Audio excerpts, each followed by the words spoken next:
नमस्कार। Video lecture की श्रृंखला में आप सभी का स्वागत है। आज हम पढ़ रहे हैं जर्मनी का एकीकरण। ये BA पार्ट फर्स्ट का सेकंड पेपर है, विश्व का इतिहास, उसका इम्पॉर्टेंट टॉपिक हमारा चल रहा है। इससे पहले एक लेक्चर हो चुका है, ये हमारा उसके आगे का सेकंड लेक्चर है। उसमें मैंने बताया था कि जर्मनी में किस तरह की व्यवस्था थी, क्या पृष्ठभूमि थी, ऑस्ट्रिया, वियना कांग्रेस, इन सब के बारे में मैंने आपको बताया कि ज़ोलबर्न संघ से आर्थिक एकीकरण का कार्य पूरा हो गया था। आज हम जानेंगे कि 1815 से 1850 ईस्वी तक जर्मनी के एकीकरण में क्या क्या बाधाएं थी। तो पहली बाधा क्या थी? ऑस्ट्रिया का प्रतिक्रियावादी शासन। वियना कांग्रेस ने ऑस्ट्रिया का जर्मनी पर पूरा प्रभुत्व स्थापित कर दिया था। अब ऐसे स्थिति में न तो जर्मन राज्य ऑस्ट्रिया के प्रभुत्व में एकत्र होना चाहते थे और न ही ऑस्ट्रिया का प्रतिक्रियावादी चांसलर मेटरनिंग एकीकरण के लिए उत्सुक था। तो समस्त जो जर्मन राजा थे उनको एकत्र करके एकीकरण के प्रयास करने के इच्छुक थे प्रशा के राजा, किंतु ऑस्ट्रियन सम्राट ने इसका घोर विरोध किया और प्रतिक्रियावादी नीति अपनाई। 1848 में जब मेटरनिख का पतन हुआ तो उसके बाद ही जर्मनी में पुनः नई चेतना के अंकुर फूटने लगे। दूसरा है पिछड़ी राजनीतिक व्यवस्था। जर्मनी के राजनीतिक एकीकरण में बाधक थी वहाँ की पिछड़ी हुई राजनीतिक व्यवस्था, क्योंकि जर्मन राजनेताओं को राजनीतिक योजनाओं को कार्यान्वित करने का कोई अनुभव नहीं था। वे अनावश्यक बातों में अपना धन और समय अपव्यय करते थे। तीसरा, राजनीतिक दलों में एकता का अभाव। जर्मनी के विभिन्न राजनीतिक दल सुधार संबंधी विषयों को लेकर एक मत नहीं थे और भिन्न भिन्न राजनीतिक दलों ने भिन्न भिन्न प्रकार की योजनाएं बनाई, पर वो एक मत नहीं हो सके क्योंकि वो सब अपने अपने स्वार्थों को सिद्ध करना चाहते थे। कुछ गणतंत्र के रूप में जर्मनी का एकीकरण चाहते थे, कुछ सामंतवादी विचारों के समर्थक थे, कुछ हैब्सबर्ग वंश के नेतृत्व में जर्मन राज्य के संगठन के पक्ष में थे। चौथा है जर्मन राज्यों की आपसी प्रतिस्पर्धा। जर्मनी के समस्त छोटे छोटे राज्य पृथकता के कारण केवल अपनी अपनी स्वतंत्रता से प्रेम करते थे। वे राज्य संपूर्ण जर्मनी के लिए अपनी स्वतंत्रता का त्याग नहीं करना चाहते थे। पांचवा है ऑस्ट्रिया और प्रशा की आपसी शत्रुता। जर्मनी के सभी राज्यों में ऑस्ट्रिया और प्रशा सबसे अधिक शक्तिशाली थे। जर्मनी के नेतृत्व को लेकर इन दोनों में पारस्परिक द्वेष था। ऑस्ट्रिया तो जर्मनी की राष्ट्रीय भावना को दबाने के लिए उसका नेतृत्व करना चाहता था, लेकिन प्रशा जर्मनी को राष्ट्रीयता के आधार पर संगठित करना चाहता था। तो दोनों के पारस्परिक विद्वेष के कारण जर्मनी के एकीकरण की गति मंद हो गई और इसीलिए इन सब कारणों से जर्मनी का एकीकरण 1815 से 1850 ईस्वी तक काफ़ी मंद गति से हुआ, लेकिन 1862 में जैसे ही बिस्मार्क का आगमन हुआ तो जर्मनी का एकीकरण संभव हो पाया। तो 1850 के पश्चात जर्मनी में राजनीतिक एकीकरण के प्रयासों में काफ़ी तेजी आई। 1850 में एर्फर्ट जो संसद थी वो भंग हो गई थी और संसद के भंग हो जाने से फ्रेडरिक विलियम चतुर्थ को काफ़ी दुख हुआ। 1857 में उसका दिमाग वो पागल हो गया और 1861 में फ्रेडरिक विलियम चतुर्थ की मृत्यु हो गई। 1860 तक आते आते ऐसा प्रतीत होने लगा कि जर्मन राज्य एकीकरण के नज़दीक पहुंचता जा रहा है,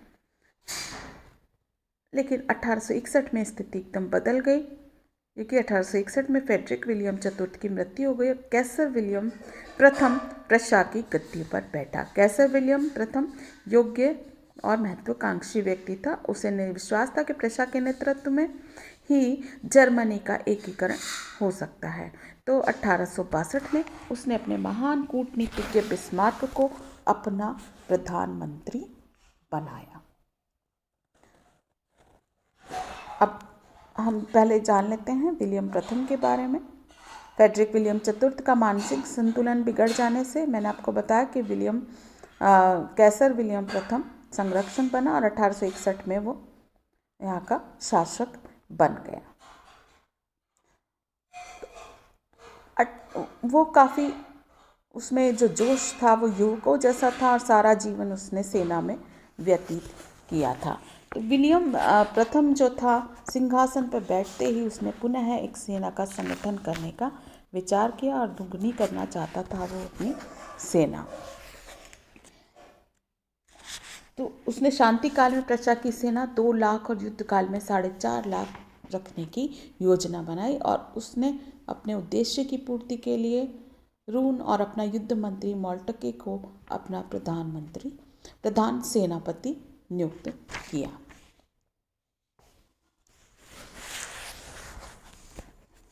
तो राज्यारोहण के पश्चात विलियम प्रथम ने प्रजा की सेना को जो सुदृढ़ बनाने का निश्चय किया, उसके लिए धन की आवश्यकता थी और आर्थिक साधनों को जुटाने से पूर्व प्रतिनिधि सभा की अनुमति लेना आवश्यक था।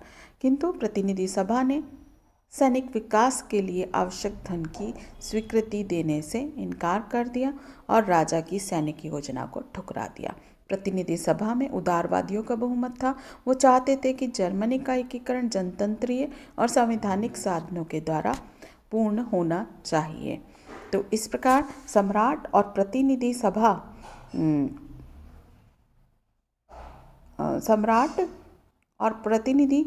सभा के मध्य उत्पन्न विवाद से संवैधानिक गतिरोध उत्पन्न हो गया। अब हम पढ़ेंगे बिस्मार्क के बारे में। बिस्मार्क कौन था? प्रशा का चांसलर था। ऐसी संकटमय परिस्थिति में विलियम प्रथम का ध्यान एक कुशल राजनीतिज्ञ के रूप में विख्यात व्यक्ति बिस्मार्क की ओर गया। उस समय प्रशा का राजदूत के रूप में फ्रांस में कार्यरत था। सम्राट ने उसे तुरंत फ्रांस से बुलाकर 23 सितंबर 1862 को प्रशा का चांसलर नियुक्त कर दिया और चांसलर की शपथ लेते हुए ही बिस्मार्क ने कहा कि मैं श्रीमान के साथ नष्ट हो जाऊंगा, किंतु संसद में के इस संघर्ष में आपका साथ नहीं छोड़ूंगा।